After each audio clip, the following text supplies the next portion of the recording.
episode 150 of the Drink Less, Live Better podcast.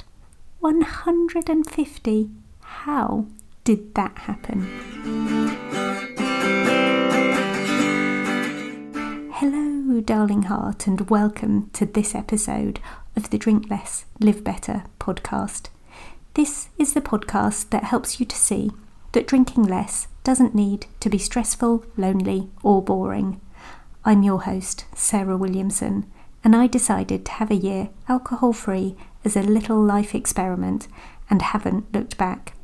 I'm a best-selling author, expert speaker, corporate workshop facilitator, and life coach. I'm here to support you with your alcohol-free or drink less adventures. To keep up to date, be sure to follow me on Instagram at drinklesslivebetter and head to the website drinklesslivebetter.com, where you will be able to sign up to the 5-day Drink Less experiment, find blog posts, and you can choose to join the email club, where I share resources, wisdom, insights, and glimmers of hope and joy. I hope you enjoy this episode. Let's get straight to it. Big mistake. Big. Huge. I don't drink, but that doesn't mean I don't make mistakes. Last week, I received an email. It was about a commissioned piece of press for the mainstream media. I was excited. Getting my name and business into this publication would have been fabulous exposure. Someone I really love and admire had recommended me for the piece. I had an email conversation back and forth with the journalist just before we were booking my interview.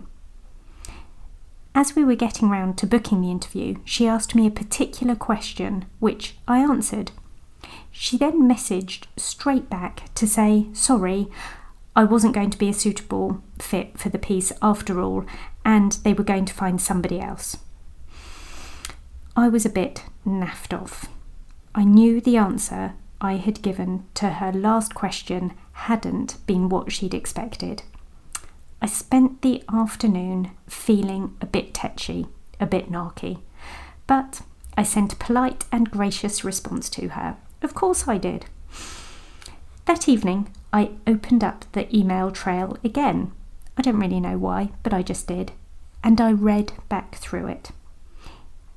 I realised that in the response I had sent her before our conversation ended, I had made a massive error, a spelling mistake. The answer I had given to her question had been 500, when I meant to type 5,000.